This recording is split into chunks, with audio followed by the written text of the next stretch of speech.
Selamat datang saya ucapkan kepada Bapak Ibu sekalian, dan video ini merupakan video untuk memenuhi ujian akhir dari mata kuliah Kewarganegaraan Universitas Bina Nusantara. Perkenalkan, saya adalah anggota dari kelompok 5. Nama saya Alexander Dimitri, saya berasal dari jurusan Sistem Informasi. Dan pada presentasi kali ini, judul presentasinya adalah Mendorong Gaya Hidup Berkelanjutan melalui Produksi dan Konsumsi Bertanggung Jawab.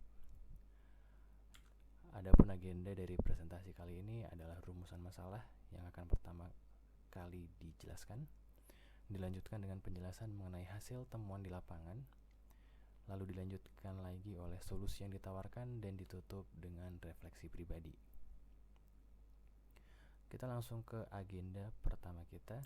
Agenda pertama kita adalah rumusan masalah. Jadi rumusan masalah yang datang dari judul yang kami pilih adalah tentang bagaimana pengaruh penggunaan bahan baku yang tidak ramah lingkungan terhadap degradasi lingkungan global dan kesehatan manusia. Yang kedua adalah apa saja faktor penghambat dalam penerapan regulasi dan peningkatan kesadaran masyarakat terkait penggunaan bahan baku berkelanjutan. Dan yang terakhir, bagaimana strategi penerapan teknologi ramah lingkungan. Dari rumusan masalah ini, lalu kami melakukan survei dalam bentuk wawancara kepada beberapa narasumber. Saya pribadi juga mewawancara narasumber yang berasal dari lingkungan saya sendiri sebagai seorang pengembang elektronik. Sebelumnya saya juga berkuliah di bidang elektronika dan instrumentasi di Universitas Gadjah Mada, dan sekarang saya bekerja sebagai seorang developer electrical. Dan saya juga memiliki banyak teman yang bergerak di dunia yang sama. Lalu saya mewawancarai salah satunya, dan wawancara tersebut menghasilkan beberapa temuan. Di antaranya adalah sampah elektronik dalam hal ini adalah sampah yang sangat susah untuk terurai oleh secara alami. Itu seringkali dibuang sembarangan karena dianggap sebagai sampah yang sama seperti sampah pada umumnya.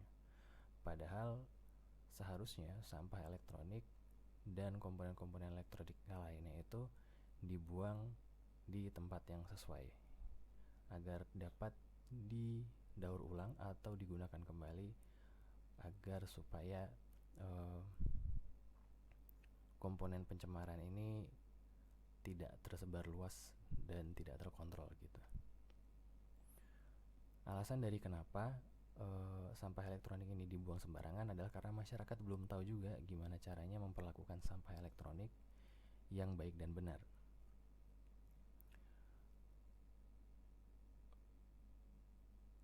Lalu muncul gagasan dari pengembang seperti saya dan komunitas-komunitas lainnya itu untuk memulai melakukan usaha untuk daur ulang secara mandiri atau berkelompok.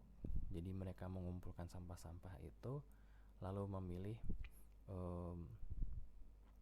memilih komponen-komponen elektronik yang masih bisa digunakan, yang selanjutnya akan kita bahas di slide selanjutnya. Solusi yang ditawarkan adalah salah satunya yang sudah saya jelaskan tadi, melakukan seleksi pada sampah elektronik yang sekiranya masih dapat digunakan kembali, karena di dalam satu alat elektronik itu, ketika sebuah alat elektronik itu rusak, maka tidak serta-merta semua bagian dari alat itu rusak dan tidak dapat digunakan kembali. Bisa jadi ada kesalahan di kapasitornya saja yang rusak, lalu bagian-bagian yang lainnya masih dapat digunakan. Mungkin sensornya rusak, tapi sebenarnya hampir 90-80% dari alat elektronik itu sebenarnya masih dapat digunakan. Jadi itu adalah upaya awal dari penggunaan yang lebih bertanggung jawab dari komponen elektronik. Yang kedua adalah kumpulkan dan buang sampah elektronik ke tempat pembuangan sampah elektronik. Itu penting, tapi sayangnya di banyak daerah Indonesia masih belum kesadaran masyarakat akan hal ini masih belum tinggi, sehingga untuk infrastruktur pembuangan sampah elektronik sendiri juga masih belum menjadi fokus dari pemerintah dan masyarakat itu sendiri. Dan agenda terakhir merupakan refleksi pribadi dari saya. Jadi dari proyek yang dilaksanakan, dari wawancara yang sudah dilakukan dan observasi yang juga membuka wawasan dan membuka pandangan baru bagi saya, itu saya memahami bahwa konsumsi yang bertanggung jawab sebenarnya dimulai dari pembelian yang bertanggung jawab. Jadi kita banyak melihat orang di sekitar kita, di sekitar saya dalam hal ini, itu ada orang yang punya ponsel lebih dari satu. Bahkan gak jarang kita lihat juga ada yang bahkan sampai 3 gitu ponselnya. Apakah itu karena memang kebutuhan, apakah karena memang itu tuntutan pekerjaan atau lain sebagainya, itu mungkin alasan-alasan pribadi dan saya gak mau ke arah situ. Tapi yang jadi masalah adalah ketika kepemilikan barang elektronik berganda ini hanya sekedar iseng, hanya sekedar mengejar gengsi dan alasan-alasan yang sebenarnya kalau kita perhitungkan lebih dalam itu alasan yang tidak bertanggung jawab untuk membeli dan memiliki alat elektronik. Karena ketika nanti alat elektronik itu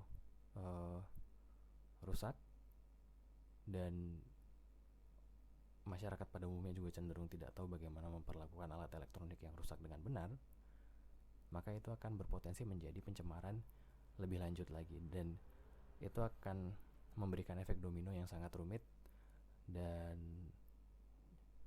jadi itulah alasan saya kenapa saya mengatakan bahwa konsumsi yang bertanggung jawab berawal dari pembelian yang bertanggung jawab.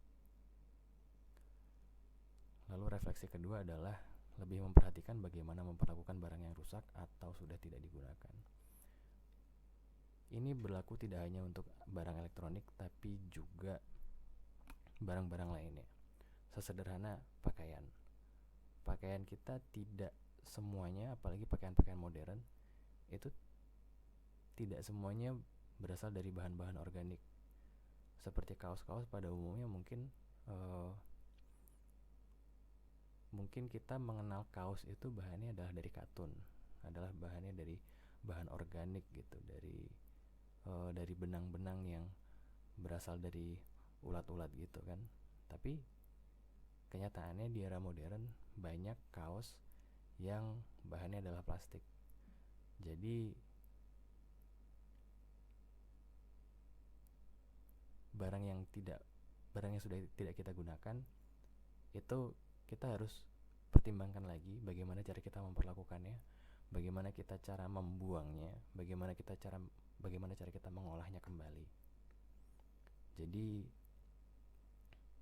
menurut saya itu refleksi yang dapat saya terima sejauh dari mana saya melaksanakan proyek ini. Sekian saja presentasi dari saya. Atas perhatian dan kerjasamanya saya ucapkan terima kasih.